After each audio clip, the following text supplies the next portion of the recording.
Hello guys, நான் இந்த வீடியோவில் உங்களுக்காக என்ன மாதிரியான மூவிஸை கொண்டு வந்திருக்கேன்னா, பெஸ்ட்டான ஒரு டாப் 5 ஹாலிவுட் மூவிஸ் தான் நான் இந்த லிஸ்ட்டில் கொண்டு வந்திருக்கேன்.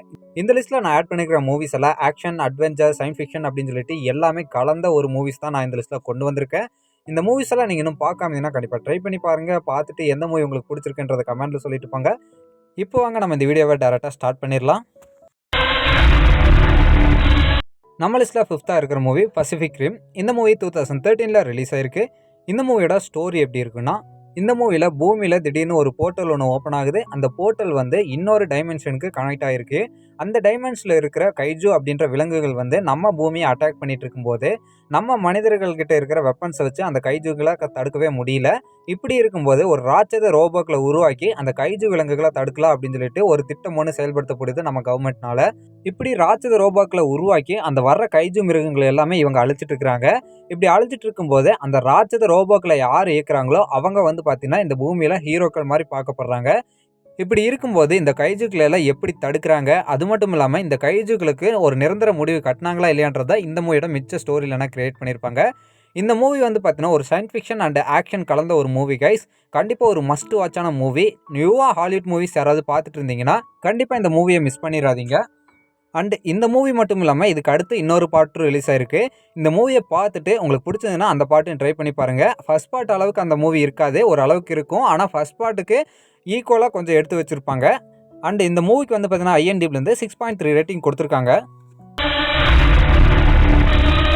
நம்ம லிஸ்ட்டில் 4th இருக்கிற மூவி தி டே ஆஃப் டுமாரோ. இந்த மூவி 2004 ரிலீஸ் ஆயிருக்கு. இந்த மூவியோட ஸ்டோரி லைன் எப்படி இருக்குன்னா, இந்த மூவியில் பூமியில் ஒரு பெரிய காலநிலை மாற்றம் ஒன்று ஏற்பட போகுது அப்படின்னு சொல்லிட்டு நம்ம ஹீரோவோட அப்பாவுக்கு தெரிய வருது. இதை வந்து கவர்மெண்ட் கிட்ட சொல்கிறாரு. ஆனால் கவர்மெண்ட் வந்து இதை பெருசாக எடுத்துக்கிற மாதிரி இல்லை. அந்த நிகழ்வுகளும் நடக்க ஆரம்பிக்குது. பூமியில் வந்து பார்த்திங்கன்னா கிளைமேட் அப்படியே சேஞ்ச் ஆகிட்டே இருக்குது. இப்படியே இது நீடிச்சிட்டு இருந்ததுன்னா மக்கள் தொகையானது அப்படியே கம்மியாகிறதுக்கான வாய்ப்புகளும் அதிகமாக இருக்குது. இந்த நிலைமையில் நம்ம ஹீரோவோட பையனும் வந்து பார்த்திங்கன்னா இந்த காலநிலை மாற்றத்தில் மாட்டிக்கிறான். இதுக்கப்புறம் வந்து பார்த்திங்கன்னா நம்ம ஹீரோ எப்படி அவரோட பையனை காப்பாற்றுறாரு, அது மட்டும் இல்லாமல் இந்த காலநிலை மாற்றம் ஒரு முடிவுக்கு வந்துச்சா இல்லையான்றது தான் இந்த மூவியோட மிச்ச ஸ்டோரியிலனா கிரியேட் பண்ணியிருப்பாங்க. இந்த மூவி வந்து பார்த்திங்கன்னா ரொம்பவே சூப்பராக இருக்குங்க. 2004 ரிலீஸ் ஆயிருக்கு அப்படின்னு சொல்லிட்டு பார்க்காம விட்டுறாதீங்க. Science fiction and natural disaster இது ரெண்டுமே கலந்து எடுக்கப்பட்ட இந்த மூவியை யாருமே பார்க்காம விட்டுறாதீங்க. ரொம்பவே சூப்பரான மூவி. அண்ட் இந்த மூவிக்கு வந்து IMDbலேருந்து 6.5 ரேட்டிங் கொடுத்துருக்காங்க. நம்ம லிஸ்ட்டில் 3rd இருக்கிற மூவி ஃபால் காய். இந்த மூவி 2024 ரிலீஸ் ஆயிருக்கு. இந்த மூவியோட ஸ்டோரி எப்படி இருக்குன்னா, இந்த மூவியில் நம்ம ஹீரோ வந்து ஒரு ஸ்டண்ட் மேனாக இருப்பார். இப்படி ஸ்டண்ட் மேனாக இருக்கும்போது மூவியோட ஆரம்பத்திலேயே இவர் ஒரு சினிமா ஷூட்டிங்கில் தான் நடிச்சிட்டு இருப்பார். இப்படி நடிச்சிட்டு இருக்கும்போது அங்கே வந்து பார்த்திங்கன்னா ஒரு சின்ன ஆக்சிடென்ட் ஆயிரும். அந்த ஆக்சிடென்ட் மூலிமா நம்ம ஹீரோக்கு ஒரு பெரிய இன்ஜுரி ஆனதுனால இந்த ஸ்டண்ட் தொழிலையே விட்டுட்டு நம்ம ஹீரோ வந்து பார்த்திங்கன்னா ஒரு 18 மாதமாக வீட்லேயே இருப்பார். இப்படி இருக்கும்போது ஒரு ப்ரொடியூசர் என்ன பண்ணுறாருன்னா நம்ம ஹீரோவை வந்து அப்ரோச் பண்ணுறாரு. அப்ரோச் பண்ணி நீங்கள் வந்து பார்த்திங்கன்னா ஒரு மூவியில் நடிக்கணும், நீங்கள் மட்டும்தான் இந்த மூவியில் நடிக்க முடியும், அதுவும் ஸ்டெண்ட் பண்ணியே ஆகணும் அப்படின்னு சொல்லிட்டு அவர்கிட்ட வற்புறுத்தி கேட்குறாரு. நம்ம ஹீரோவும் ஒரு சில காரணங்களுக்காக அதை வந்து அக்செப்ட் பண்ணிவிட்டு அங்கே போகிறாரு அந்த சினிமா ஷூட்டிங்க்கு.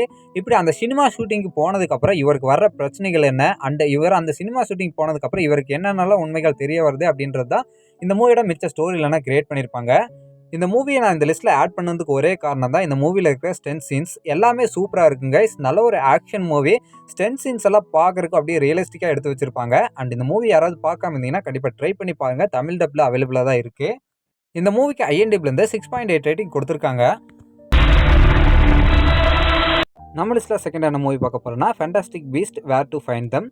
இந்த மூவி 2016 ரிலீஸ் ஆயிருக்கு. இந்த மூவியோட ஸ்டோரி எப்படி இருக்குன்னா, நம்ம ஹீரோ ஒரு மெஜிஷியனாக இருப்பார். இப்படி மெஜிஷியனாக இருக்கும்போது அவர் வந்து பார்த்திங்கன்னா இந்த மாயாஜால மந்திர மிருகங்கள் எல்லாம் பாதுகாத்துட்டு அதை வந்து பராமரிச்சுட்டு இருப்பார். இப்படிப்பட்ட நிலைமையில் லண்டனுக்கு ஒரு சின்ன வேலையாக நம்ம ஹீரோ வருவார். லண்டனில் வந்து மாயாஜால சொசைட்டி என்ன பண்ணியிருப்பாங்கன்னா இந்த மாயாஜால மிருகங்கள் எல்லாம் பேன் பண்ணியிருப்பாங்க. இதை யாருமே எடுத்துகிட்டு லண்டனுக்குள்ளே வரக்கூடாதுன்னு சொல்லியிருப்பாங்க. ஆனால் நம்ம ஹீரோ அதையெல்லாம் தெரிஞ்சுக்கிட்டு அந்த மாயாஜால மிருகங்கள் எல்லாம் ஒரு பொட்டியில் போட்டு எடுத்துகிட்டு வருவார். இப்படி இருக்கும்போது அந்த மாயஜால உலகத்திலேயே இந்த மாயஜாலத்துக்கு ஆப்போசிட்டாக ஒருத்தன் இருப்பான். அவன் தான் வந்து பார்த்தீங்கன்னா கிரிண்டல்வால் அப்படின்னு சொல்லுவாங்க. இந்த கிரிண்டல்வாலை நம்ம ஹீரோ எப்படி பிடிக்கிறாரு, அது மட்டும் இல்லாமல் நம்ம ஹீரோ லண்டனுக்கு வந்த காரணம் என்ன, நம்ம ஹீரோ எப்படி அந்த கிரிண்டல்வால் அப்படின்ற ஒரு வில்லனை பிடிக்கிறாரு அப்படின்றது தான் இந்த மூவியோட மிச்ச ஸ்டோரியில கிரியேட் பண்ணியிருப்பாங்க. இந்த மூவி வந்து பார்த்தீங்கன்னா ஹாரி பாட்டர் சீரிஸ் எல்லாருமே பார்த்துருப்பீங்க. அந்த சீரிஸ் வர்றதுக்கு முன்னாடி நடந்த சம்பவங்களை வச்சு ஒரு மூவியாக நம்மளுக்கு எடுத்திருப்பாங்க. அண்ட் இந்த மூவியில் வந்து பார்த்திங்கன்னா நம்ம டம்பிள்டோர் இருக்கார் பார்த்தீங்களா, அவர் இளம் வயசில் இருக்கும்போது நடக்கிற ஒரு கதை மாதிரி நம்மளுக்கு காட்டியிருப்பாங்க. இந்த மூவிஸில் மொத்தம் 3 பார்ட் இருக்குது. நான் இப்போ ஃபர்ஸ்ட் பார்ட் மட்டும்தான் ஆட் பண்ணியிருக்கேன். மிச்சம் 2 பார்ட்டும் இந்த மூவியை பார்த்துட்டு உங்களுக்கு பிடிச்சதுன்னா ட்ரை பண்ணி பாருங்கள். அண்ட் இந்த மூவிக்கு வந்து பார்த்திங்கன்னா IMDbலேருந்து 7.3 ரேட்டிங் கொடுத்துருக்காங்க. நம்ம லிஸ்ட்டாக ஃபஸ்ட்டாக பார்க்க போகிற மூவி க்ரூவல்லா. இந்த மூவி 2021 ரிலீஸ் ஆயிருக்கு. இந்த மூவியோட ஸ்டோரி லைன் எப்படி இருக்குன்னா, நம்ம ஹீரோயின் சின்ன வயசில் அவங்க அம்மா கூட சந்தோஷமாக வாழ்ந்துட்டு இருப்பாங்க. இப்படி வாழ்ந்துட்டு இருக்கும்போது அவங்க அம்மா வந்து பார்த்திங்கன்னா ஒரு பணக்கார லேடினால் கொல்லப்படுறாங்க. இப்படி கொன்னதுக்கப்புறம் நம்ம ஹீரோ பெருசாகி எப்படி அந்த பணக்கார லேடியை பழி வாங்குறாங்க அப்படின்றத இந்த மூவியோட மிச்ச ஸ்டோரி லைனாக க்ரியேட் பண்ணியிருப்பாங்க. இந்த மூவியில் வந்து பார்த்திங்கன்னா ரொம்ப சூப்பராக கொண்டு போயிருப்பாங்க கைஸ். இந்த மூவியில் வந்து நம்ம ஹீரோயின் எம்மா ஸ்டோன் தான் நடிச்சிருக்காங்க. இவங்க வந்து பார்த்தீங்கன்னா இந்த கேரக்டராகவே வாழ்ந்திருப்பாங்க இந்த மூவியில். இந்த மூவி யாராவது பார்க்காம இருந்தீங்கன்னா கண்டிப்பாக ட்ரை பண்ணி பாருங்கள். அண்ட் இந்த மூவியில் வர்ற சீன்ஸ் எல்லாமே ரொம்ப சூப்பராக இருக்கும். இந்த மூவியை பார்க்கும்போது உங்களுக்கு எங்கேயுமே போர் அடிக்காது. அந்த மாதிரி தான் இந்த மூவியை கொண்டு போயிருப்பாங்க. இந்த மூவி யாராவது பார்க்காம இருந்தீங்கன்னா கண்டிப்பாக ட்ரை பண்ணி பாருங்கள்.